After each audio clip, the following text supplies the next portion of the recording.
Bem, veja, Joe Kent não se deixou intimidar pelo lobby de Israel, nem por Trump e seus comparsas, porque ele se posicionou contra essa guerra e a denunciou por ser baseada em mentiras. Alguém, porém, que eu acho que parece estar intimidado, ou pelo menos intimidado a ponto de total subserviência, é Trump. A diretora de inteligência nacional de Trump, que ajudou a contratar Joe Kent, acompanhou o falso argumento do governo Trump a favor da guerra, ou pelo menos não o contestou, mesmo que as avaliações da própria comunidade de inteligência dela contradissessem tudo o que o governo Trump afirmou. E aqui está Tulsi Gabbard, comparecendo esta semana ao Congresso.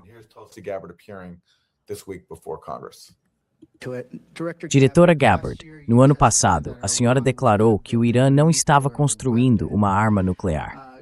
A senhora mantém essa declaração, sim ou não? E contexto importa nessa afirmação. O Irã tinha os materiais e capacidades básicas para fazer isso. Senhor presidente, eu recupero o meu tempo. É uma resposta simples. Ou o senhor mantém o que disse no ano passado ou não. Esta é uma questão séria que exige a totalidade das informações disponíveis. Diretor Gabbard, eu recupero o meu tempo. Eu recupero o meu tempo. Quando o presidente Trump foi questionado sobre o seu depoimento, ele disse que o senhor estava errado. O senhor estava mentindo ou não?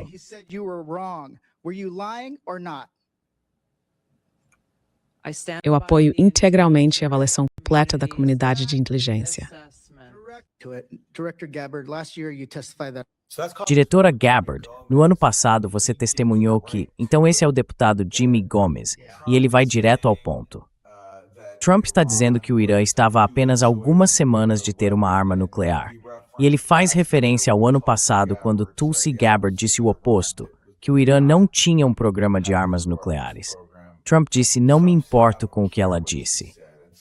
Então, quando Gomes menciona isso, o fato de que Trump até a desconsiderou, por uma questão de um mínimo de amor próprio e dignidade, Tulsi Gabbard precisa dizer, eu mantenho a avaliação da comunidade de inteligência, o que significa, embora ela não diga isso explicitamente, que Trump está mentindo e contradizendo a própria avaliação de sua comunidade de inteligência.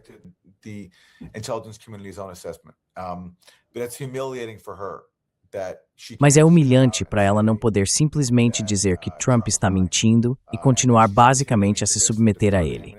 E uma forma de se submeter a ele é dizer, bem, entregamos as informações ao presidente.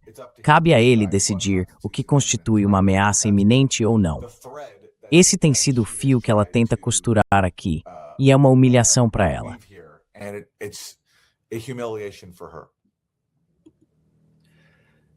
Bem, também tem o interrogatório do Jon Ossoff. Não tenho certeza se temos isso. Sim, nós fazemos. Ela acabou de perder toda a credibilidade ali também. E o tweet dela, em que se recusou a tirar uma conclusão sobre o que o DNI disse a respeito de se o Irã representava uma ameaça nuclear aos Estados Membros, foi completamente covarde. Mas aqui isso se desenrola durante o questionamento no Senado.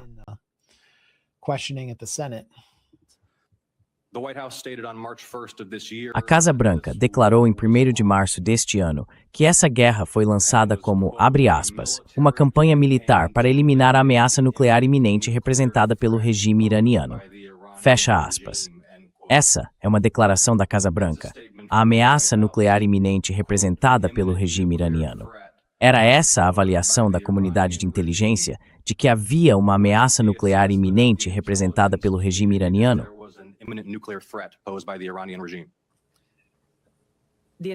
A comunidade de inteligência avaliou que o Irã manteve a intenção de reconstruir e continuar expandindo seu programa de enriquecimento nuclear.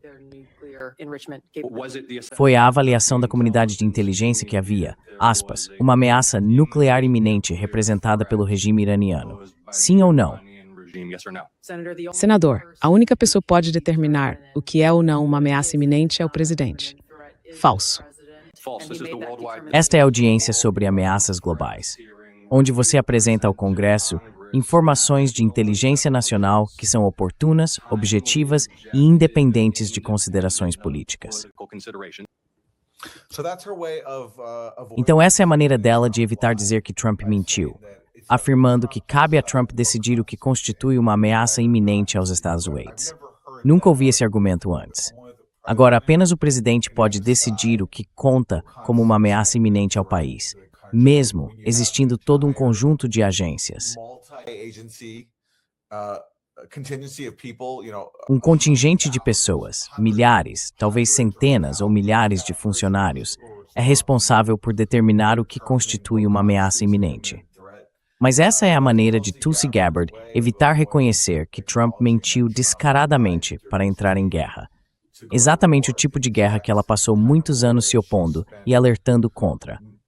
E agora ela está por aí fazendo propaganda de uma.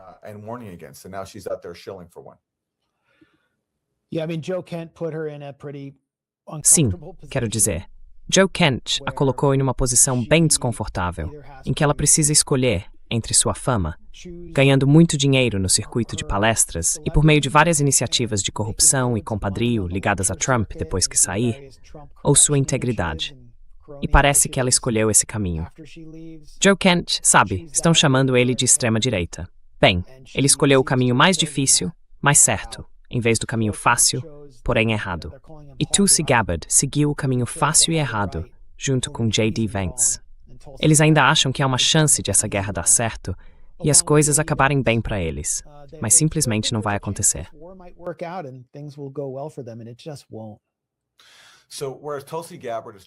Então, enquanto Tulsi Gabbard optou por adotar a postura de basicamente fingir que apenas Trump pode determinar o que é uma ameaça iminente, e se recusou a reconhecer abertamente que Trump estava mentindo, John Ratcliffe, o diretor de inteligência nacional, sobre quem você já fez algumas reportagens por causa de seus vínculos com Israel, escolheu o caminho de simplesmente mentir descaradamente. Sim. Enquanto Tulsi Gabbard, você sabe, pelo menos não conseguia contradizer sua própria comunidade de inteligência. Bem, eu deveria revisar o que acabei de dizer. Sabe, há outro argumento. Nós sempre dissemos, no caso da Tulsi Gabbard, que é melhor tê-la lá do que alguém como James Clapper ou Michael Hayden. Tê-la ali expõe o governo Trump naquele depoimento, porque mostra claramente que há um abismo entre o DNI e a comunidade de inteligência, a chamada IC, e o setor político do governo, que é totalmente controlado por Israel. Isso mesmo. Enquanto Tulsi Gabbard, ao menos não contradizia o que a comunidade de inteligência concluiu, que o Irã não tem um programa de armas nucleares, o diretor da CIA não teve problema algum em ir ao Congresso e mentir descaradamente. Sim.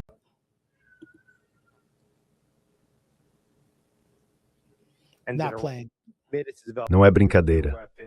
O Irã planejou tentativas de assassinato contra americanos em solo americano? Sim. O Irã estava desenvolvendo uma arma nuclear antes da nossa ação militar em junho passado, e o Irã continuou comprometido em desenvolver uma arma nuclear no período que antecedeu este conflito. Sim, então eu quero esclarecer isso, porque tem havido muita conversa sobre uma fátwa contra armas nucleares. Você pode voltar a esse ponto por um segundo? Sim, claro. Se não for contido, você acha que o Irã teria capacidade de desenvolver mísseis capazes de alcançar os Estados Unidos? Sim. Israel forçou a mão dos Estados Unidos e nos obrigou a agir, como alguns afirmaram? Não. Diretora Gabbard, a senhora concorda com a avaliação do diretor da CIA sobre essa última pergunta em particular? Sim.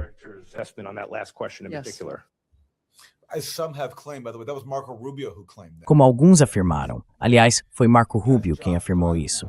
E aquele é Josh Gottheimer, um democrata, um dos democratas pró-Israel. Alguns disseram que Israel os forçou a agir. Foi Marco Rubio quem disse isso primeiro, não Joe Kent, como estão tentando sugerir. Mas John Ratcliffe ali está contradizendo diretamente Tulsi Gabbard, porque, enquanto Tulsi Gabbard disse, eu apoio a avaliação da comunidade de inteligência, que é de que o Irã não estava desenvolvendo armas nucleares. John Ratcliffe, na mesma audiência, disse que o Irã estava desenvolvendo armas nucleares. É assim que essa administração é incoerente. That's how incoherent this administration is.